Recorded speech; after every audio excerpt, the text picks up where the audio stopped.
All right, doing a mic check for the pool press whenever you guys are ready. We're going to get thumbs up from everybody again, make sure we're all good before we get started here briefly.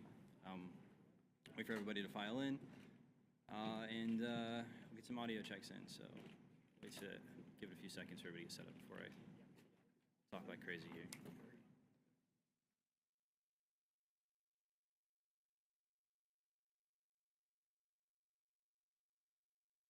The mults are line level. For when you plug in, the mults are line level. Preferably you try to use the split sixes that are there, or the red mults that are there. Don't try to use that box on the ground anymore. There's not really much left in that, so use the split sixes or the red mults on the ground, please. All right, doing some checks for you guys. Make sure you can see everything here, everything just fine for the pool. Pool folks, just give me a thumbs up when you guys are all good on audio and everything. Same with we'll just start from left to right. Just everybody give me a thumbs up. Make sure everybody's good to go. Awesome. That way we're not struggling last minute here. Okay, pool folks, are you guys good? See pool cam? You're good? Okay, awesome. I'm gonna get out of here. Sweet.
All right. Well, good afternoon, everybody, and I appreciate you being here. It's great to be here. It's great to talk to some of the incredible people that we have, both at the local level, the Texas state level, and also, of course, our federal border patrol, who are doing so many good things to keep us safe. And I have some bad news and some good news. And the bad news is that because of what Joe Biden did at the southern border for 4 years, we had record increases in migrant crime, in fentanyl deaths, and in just floods and floods of people who shouldn't be in our country who came into the United States of America. We also have a number of ways in which the cartels became more advanced, better war fighters, because Joe Biden opened up the American southern border and allowed the cartels to turn it into their playground. Now, that's the bad news.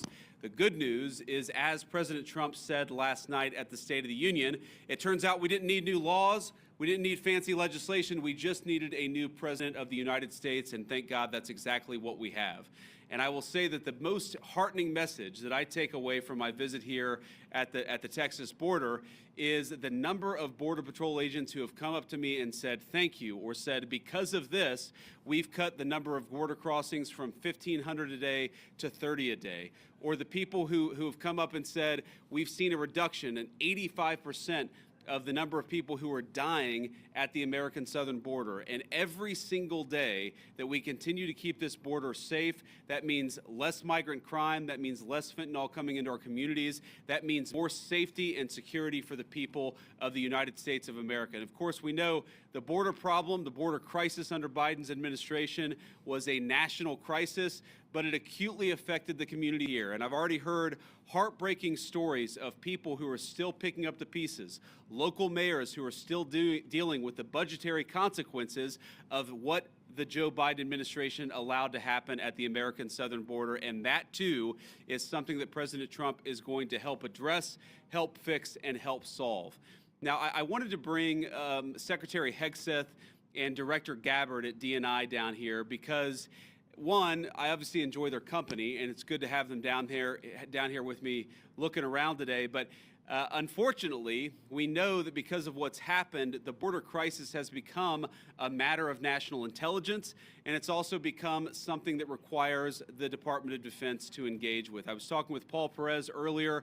The drone technology that the cartels are using requires, unfortunately, a military response and military support. So it was important for Secretary Hegseth to see what's going on because we know that the millions and millions of people who were let in over the last 4 years, many of them are connected to foreign terrorists. It's important for our leader of national intelligence to get a sense of what's here on the ground. So before we take questions from the press, and all of us are willing to take questions, I want to give Secretary Hegseth and then Director Gabbard an opportunity to say a few words themselves. Mr. Secretary. Well, Mr. Vice President, thank you very much for inviting us.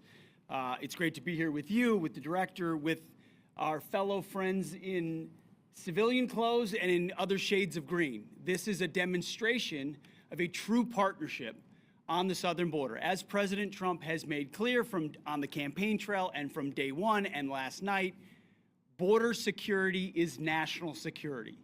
And from the Defense Department, we've watched for a couple of decades other people's borders being secured while ours was open for an invasion of drugs and of violence and of chaos for American communities. That stops under President Trump. And the Defense Department has assets that we can bring to bear, not just troops, not just surveillance, not just equipment, but actual planning and capabilities that enhance what Border Patrol is already doing, which is why it's been incredible to hear from our partners about what we've been able to allow them to do, facilitate them, and we've seen it in the numbers. 98% drop in crossings on the southern border. We're not yet at 100% operational control, but we are on our way because that is the mandate that the president has given us. So more resources are coming to this border. We are dedicated to securing it. That's the reason for our trip and our partnership. And I want to thank all the men and women who've been doing it recently in uniform, who have been doing it a long time, right here, have dedicated their lives to securing the American people. And at the Defense Department, we are committed to continuing to being a big part of it. So, Mr. Vice President, thanks for having us. Absolutely, man. Thank you. Great. Now, Director of National Intelligence, Tulsi Gabbard. Tulsi. Thank you, Mr. Vice President, for your leadership in bringing the country's attention to what has been happening here at the border and the significant change that has already occurred under the short time that President Trump has been in office. Really, what you're seeing here today and what you'll continue to see is a unified effort across President Trump's national security team, the Department of Homeland Security, towards our mission, which is to ensure a safe, free, and prosperous society for Americans. As Director of National Intelligence, there are a number of areas where we are focused. The President talked about in his speech, over 21 million people have come across our borders illegally under Joe Biden's administration. There are many of them that we don't know who they are. They have not been vetted. We don't know where they are. I'll give you one quick example of one of the problems that we are getting after. From Central Asia, there were over 4,000 people who came across our borders using an ISIS-affiliated network. Our National Counterterrorism Center went and identified those individuals. There were hundreds of them who were either known terrorists or associated with known terrorists. That information was provided to the Biden administration. You may remember in some of the news, a little over 100 of those people were arrested in 2024. Of those who were arrested, only 8 were either deported or remained in custody. Only 8. The rest of them were released back into our country. Where are they? What are they doing? What may they be plotting? This is just the beginning. There are many, many areas that we need to stay very focused on, working with Department of Homeland Security, working with the FBI to ensure that we're keeping the American people safe. Our Counterterrorism Center is working on making sure that we have that single source for vetting so that we can figure out who is actually in our country and identify those who pose a threat and get them removed. The President's designation of the cartels as foreign terrorist organizations falls directly into this, especially as we're seeing some of the tactics that these cartels are using reflect some of the tactics that we've seen used by Islamist terrorists in countries that many of us have served in overseas. Our mission is very clear. Our objective is to keep the American people safe. I'm grateful to be a part of this team that President Trump has assembled to accomplish that mission. Thank you. So before I take questions, let me just say two final things. First of all, the reason why we've seen, as Pete said, a 98% reduction of border crossings, the reason why this particular site has gone from over 1,500 crossings per day to 30 crossings per day is because President Trump has empowered and, in fact, demanded that his whole government take the task of border control seriously. And that's exactly what we're doing. And of course, and this leads to my final point before we take questions, it is impossible to do without the men and women on the ground who are actually doing the hard work. They just want to be empowered to do their jobs. President Trump has made that possible. So from the bottom of my heart and for a grateful nation, to every person I've met here today, thank you for working hard on the American people's business. It's been an honor to be with you. It's been an honor to see what you do, and we're going to keep on supporting you over the next 4 years. Congressman Gonzalez, thank you for being here, and thank you for your leadership. And now we'll take some questions from reporters. Sir.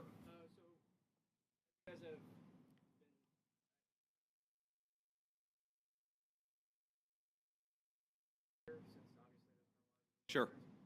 What is, in your opinion, the biggest obstacle? Even though, yes, like apprehensions and arrests and deportations have gone up in its first month, but a lot of people are expecting a bigger capacity for deportation. So Yeah. what's the biggest So let me say a few things about it. First of all, Rome wasn't built in a day, and we have seen pretty significant increases in deportation, apprehensions, and arrests. But we have to remember that President Biden gutted the entire immigration enforcement regime of this country. We are trying to rebuild so that we actually empower people to enforce the immigration laws of the American people. It is common sense. It's what the American people want us to do. There are a couple of other things that we're working on. And I don't want to get ahead of any public announcements, but one of the ways that we wanted to make sure that we're enforcing our border is that we make it easier for people who are here illegally to go back home of their own accord. We don't want to have to go around and arrest every person, but we will enforce the American people's immigration laws. If you're here illegally, the message from our administration is you should go back home, and if you want to come to the United States, apply through the proper channels. That's an important thing that we're doing. And the final thing is this costs money. One of the most important parts of the President's reconciliation priorities is, of course, tax reform on the one hand, and on the other hand, making sure that we get proper resources so that we can pay for the flights, and we can pay for the detention centers, and we can pay for all the components necessary to ensure that we're re-migrating illegal immigrants back to their country of origin. I guarantee it is a part of the President's priorities. We'll keep on working on it. We've made a lot of progress, but we're going to keep on working on it over the remainder of the President's term. Yeah, go ahead. Mr. Vice President, I want to ask about border wall and tariffs. But first on the border wall, how do you and the President... Could you say your outlet, by the way, when you guys ask questions? Yeah, Reagan Reese, Daily Caller. Thank you. How do you and the President define success this term with the border wall, and how much of the southern border wall needs to be walled off before Trump leaves office? Well, look, I think the President's hope is that by the end of the term, we build the entire border wall. And of course, that's the physical structure of the border wall itself. But we even heard today, there are so many good technological tools, so many great artificial intelligence enabled technologies that allow us, for example, a camera, not a person, but a camera picks up somebody 2 miles away who's about to come across the southern border. Maybe it's livestock, right? Maybe it's a critter in the desert. Maybe it's a human being with a weapon on their back. We're using artificial intelligence to make us better at the job of border enforcement, but we've got to make sure that technology is deployed across the entire American southern border. We're going to do it as much as we can, as broadly as we can, because that's how we're going to protect the American people's security. Yeah, go ahead. Last time they were paused because they deployed 10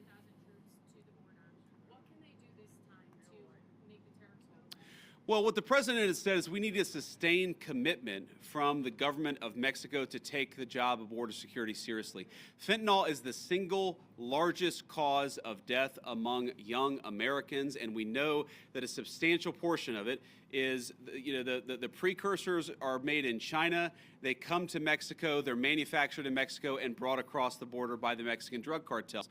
We want to see fewer Americans dying of these terrible fentanyl overdoses when we're going to apply as much leverage as possible to the Mexican government as possible. In some ways, look, the president obviously cares deeply about the American people. He serves the American people first. I actually think he's doing a huge favor to the people of Mexico, because if they don't get control of these cartels, the people of Mexico are going to wake up in a narco state where the cartels have more power than their own government. President Trump is trying to help. The Mexican government needs to take this issue of immigration enforcement seriously. In the back, yeah. Go ahead.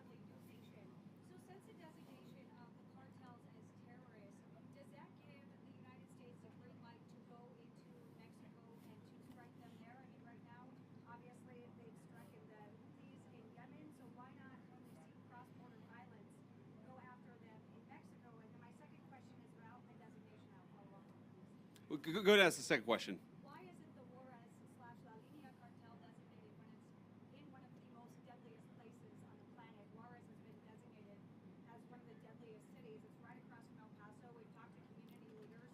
They say we know Juarez cartel's operating in the U.S. and so are their affiliates. We don't even want to talk about it out loud though, because it will put a target on our back. They're scared. Border Patrol even thought they were designated, but they're not. So on that, we're looking at additional organizations. Obviously, this is the determination of whether to determine a particular organization, a terrorist organization, is something that we consult with our leaders of the Department of Defense. We also consult with our friends in other governments. We maintain the optionality to designate further organizations, terrorist organizations, if we feel that we need to in order to protect the American people. And I think President Trump has made it very clear he's not going to be shy about designating some of these cartel organizations as terrorists if he thinks he has to protect the American people. Your first question was about... Oh, sorry, yeah. So look, I'm not going to make any announcements about any invasions of Mexico here today. The president has a megaphone, and of course he'll speak to these issues as he feels necessary. But what designating cartel organizations allows us to do is deploy the full resources of the United States military to engage in serious border enforcement. Of course, the president is going to make the determination about how we deploy those forces, but our hope is that Mexico takes this job seriously. We don't want to have negative relationships with the Mexican government. We want the Mexican government to help itself, but also in the process to help the American people by taking these organizations seriously. It's going to destabilize the entire country of Mexico, the entire government, if they don't take it more seriously. We're hopeful that they will. And if they don't, then of course, we'll figure out what to do from there.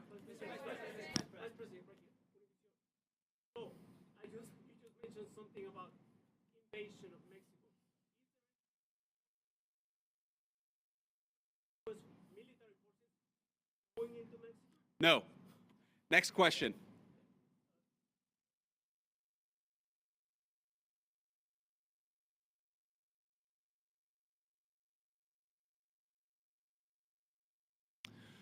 Well, a number of industries have reached out to us to ask us for exceptions to the tariffs, but I think the president's been very clear here that he wants the tariffs to apply broadly. He doesn't want to have 500 different industries getting 500 different carve-outs, and the way to avoid application of the tariffs is to have your factory and have your facility in the United States of America.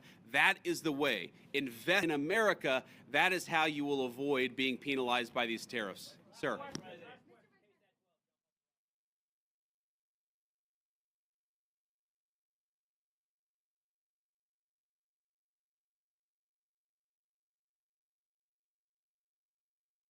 Well, I think like so many Americans, apparently members of the Mexican drug cartel figured out in November and December after the election that Joe Biden was asleep at the wheel and they had to be dealing with the then president-elect and now president.